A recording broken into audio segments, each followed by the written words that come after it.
Amigos telespectadores da Rede Vida de Televisão e do programa Páginas Difíceis da Bíblia.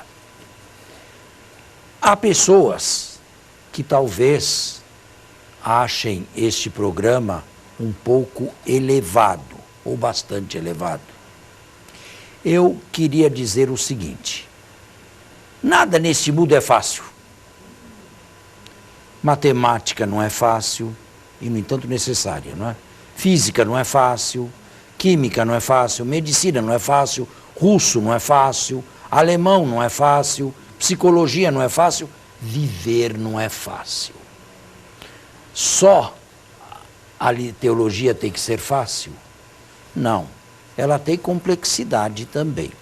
Claro, existem diversos níveis de catequese, mas eu não estou fazendo um programa de catequese.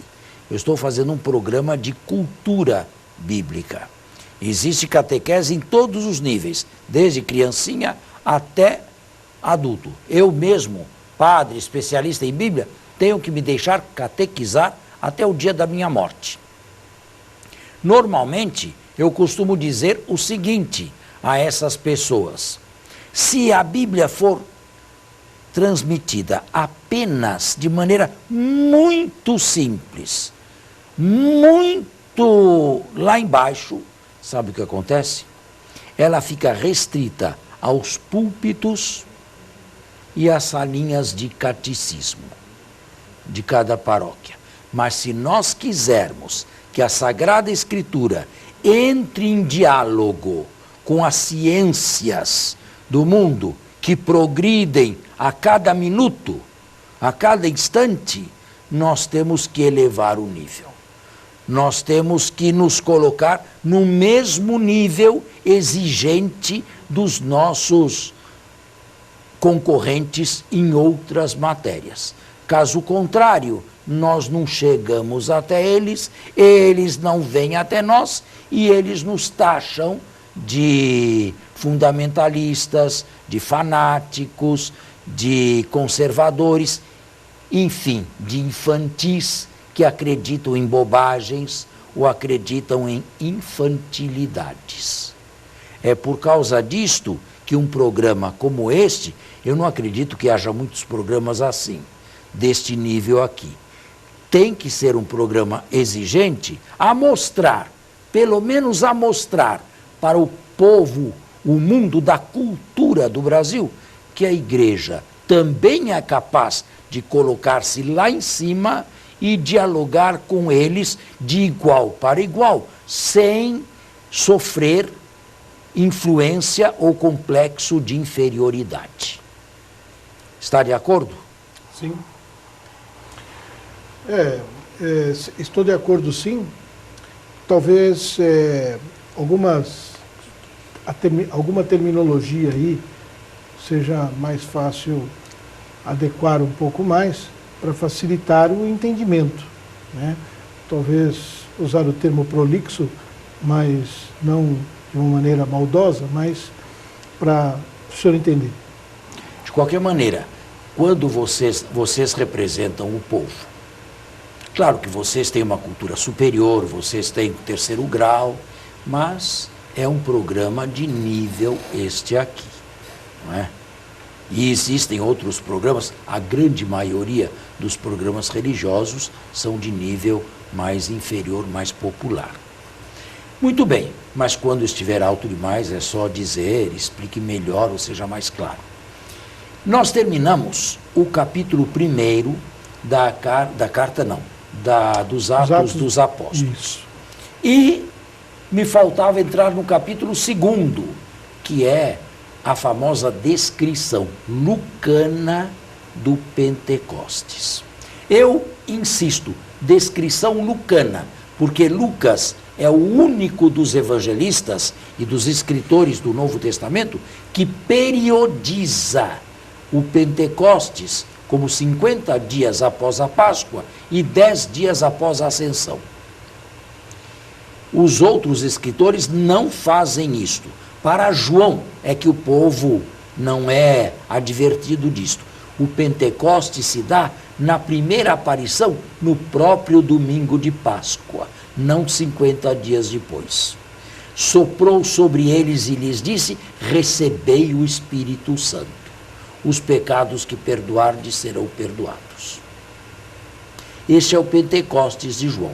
Ou seja, existem outros autores, outros livros e que falam da mesma realidade, o dom de Deus derramado por Jesus glorificado, sem usar a terminologia lucana e a sua periodização de 50 dias após a primeira Páscoa.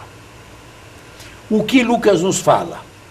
Ele nos fala que estavam todos reunidos em oração, numa sala superior, mais ou menos 120 pessoas, sem se preocupar com a verossemelhança ou não.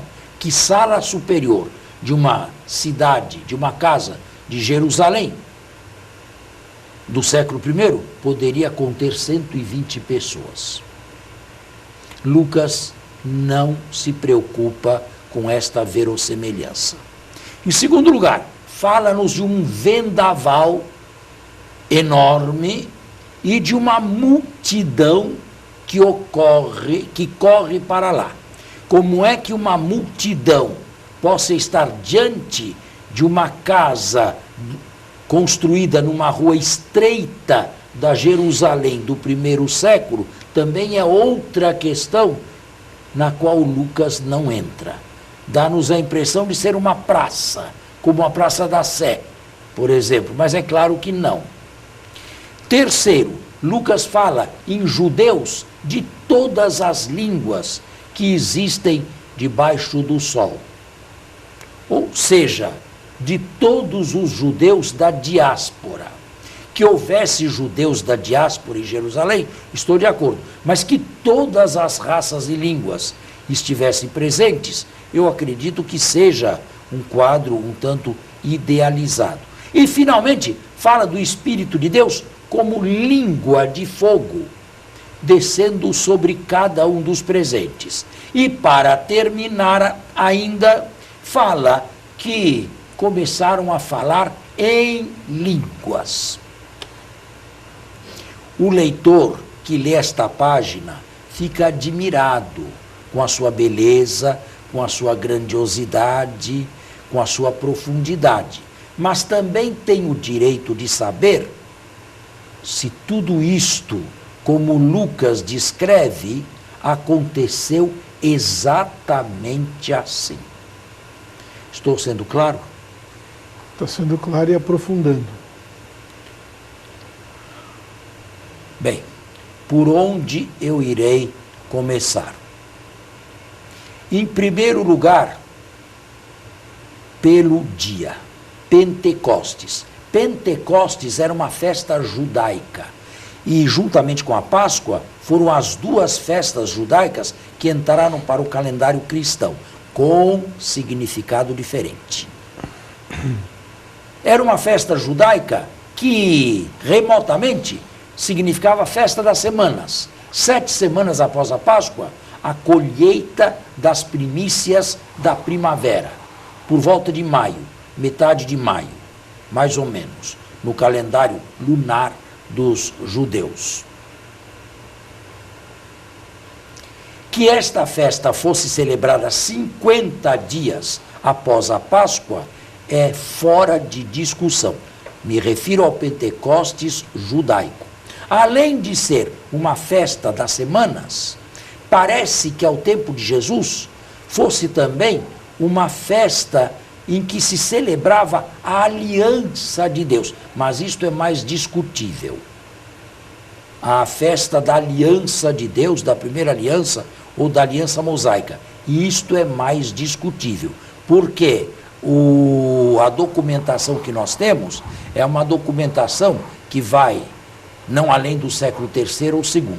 Portanto, querer remontar isto aqui ao século I da nossa era é um pouco delicado. Não temos como documentar. de que maneira ou com que espiritualidade os judeus celebravam no primeiro século, ainda à época do Segundo Templo, a festa de Pentecostes. O que deve ter acontecido e até onde podemos ir? Podemos dizer que, por ocasião da celebração da festa judaica do Pentecostes, em Jerusalém, deu-se uma primeira manifestação pública dos galileus, dos discípulos do Nazareno. Uma primeira manifestação pública na cidade santa de Jerusalém. Isto é perfeitamente possível, embora eu não tenha uma documentação para comprovar. Portanto, tudo isto que Lucas descreve, nós podemos resumir numa manifestação pública e entusiasmada, carismática, se quiserem usar um termo mais moderno, da mensagem pascal ou das consequências da morte e da ressurreição de Jesus com a efusão do Espírito Santo. É possível que os 12, alimentados, encorajados, fortificados pelas aparições na Galileia, tenham voltado para Jerusalém. E que data seria a mais provável para se reencontrarem em Jerusalém, a cidade santa, de onde esperavam o fim iminente do mundo e a volta do Senhor Jesus, depois do seu triunfo a partir da cruz? Nada melhor que a festa de Pentecostes. Portanto, nós podemos dizer que naquele dia deve ter havido uma primeira manifestação, chamemo-la carismática, dos discípulos de Jesus. Padre, me permita uma pergunta. Se eu entendi a explicação que o senhor estava dando, o senhor apresenta a leitura do texto lucano como sendo uma leitura mais romantizada do evento. Não, e menos histórica. Mais aprofundada teologicamente, não mais romantizada. Pouco histórica? Não. Se houve se eu aceito uma manifestação primeira e pública de discípulos do Galileu, de galileus, em nome de Jesus, substancialmente eu aceito o relato lucano. Substancialmente. Agora, eu não disse tudo. Que significam línguas de fogo? Agora, que são essas línguas de fogo? Isto certamente é teologia lucana, porque em Lucas o Espírito Santo não é tanto uma pessoa em Deus. Devemos distinguir Lucas de Paulo e Lucas de João, e sobretudo Lucas do Concílio I de Constantinopla. É uma força de Deus, uma dinamis de Deus, que leva a falar, que leva a se pronunciar a favor de Jesus. Bem, nada melhor para representar plasticamente esta força divina do que línguas de fogo sobre cada um. Aqui sim eu digo que não é preciso ler o texto ao pé da letra ou de maneira fundamentalista. Colher a mensagem. As línguas de fogo significam que o Espírito de Deus os leva a falar. E houve ali, como eu disse já, uma primeira manifestação carismática da igreja. Fazemos o intervalo e já voltamos. De volta. Faltava uma coisa ainda. Eu ainda vou insistir na pergunta, padre, se o senhor me permitir. O senhor, quando explicava a narrativa, o senhor dizia que improvável seria que houvesse uma residência em Jerusalém que comportasse 120 pessoas. No plano superior. No plano superior. dizia que era... Mas disse que isso também não incomodou Lucas. Certo. Mas, de certo modo, o senhor está questionando a historicidade do evento. Eu estou simplesmente pontualizando. Certo.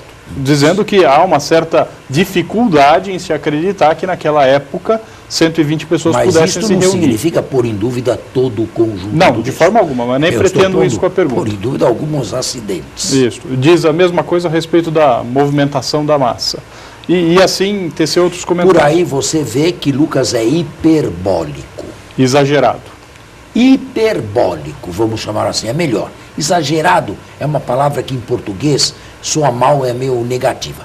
É hiperbólico. Apresenta a coisa Apresenta de uma forma maneira estupenda, grandiosa, de uma maneira maravilhosa, extraordinária. Para atingir um objetivo de explicação. É um aumento. Tá certo. A minha pergunta, padre, na verdade era a seguinte. Quando o senhor falou, eu tive a impressão de que o evento do Pentecostes, pela explicação que o senhor estava dando, era um evento que nascia dentro das pessoas por inspiração divina e daí se apresentava ao mundo. Então, a interferência de Deus aconteceria no nível da consciência dos apóstolos, dos discípulos. Esses discípulos, influenciados em grau de consciência internamente, se apresentariam de uma determinada forma, e aí isto traria a nós a palavra de Deus. Perfeitamente. Foi uma força de Deus. É claro que esta força de Deus é invisível, esta força de Deus é interna, que os levou a uma primeira manifestação pública da vitória de Jesus crucificado, 1 mês e meio, pouco mais antes. Ou seja, essa movimentação, ou esse entusiasmo, que eles apresentam, essa ocasião que eles a isto apresentam. Nós damos o nome de Pentecostes, do primeiro Pentecostes. Mas não é, padre, eu digo por mim, eu tenho essa impressão, por frequentar a minha paróquia, por ter tido o meu catecismo provavelmente não completo, mas sempre tive a impressão de que Pentecostes era um evento externo às pessoas, era uma presença de Deus nas pessoas, mas não de dentro para fora, de fora para dentro. Deus nunca aparece assim externamente. Deus nunca se mostra externamente.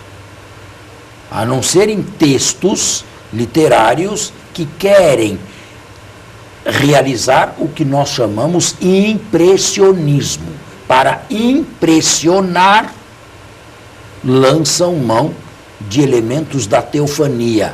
O fogo, o raio, o trovão, a nuvem. Aqui no nosso caso aqui, o fogo em forma de línguas.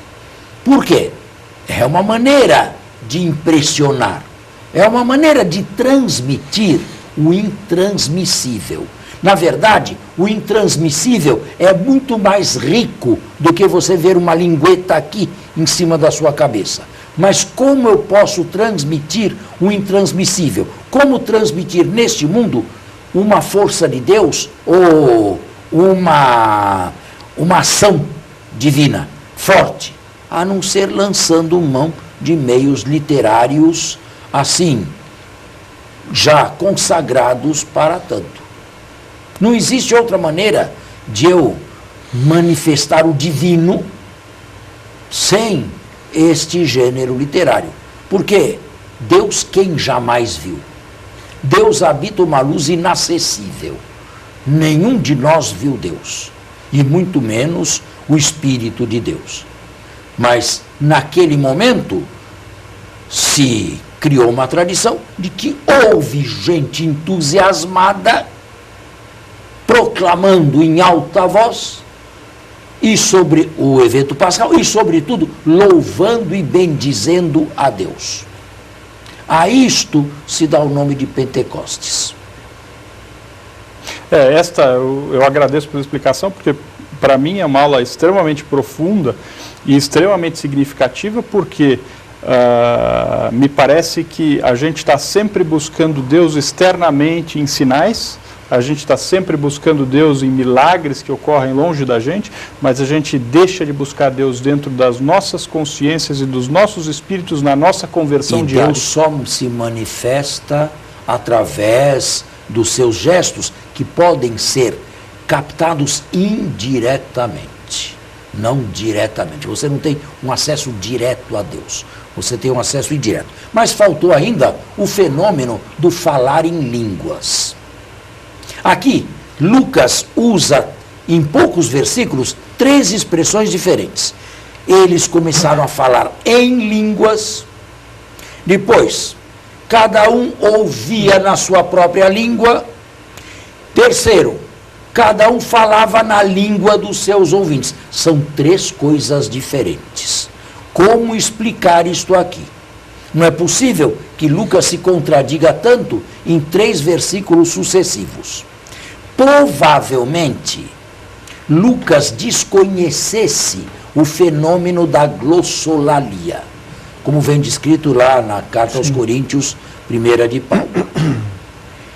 É possível que ele tenha interpretado a glossolalia, o falar em línguas, como um falando na língua dos que o ouviam, ou então, o contrário, os que o ouviam ouvindo-o na própria língua. É o próprio Lucas quem tenta, por 2 vezes, a meu ver, dar a interpretação do falar em línguas. Mas, a meu ver, o falar em línguas é o mais apropriado aqui. Um entusiasmo fora do comum que levou alguns a um falar estático.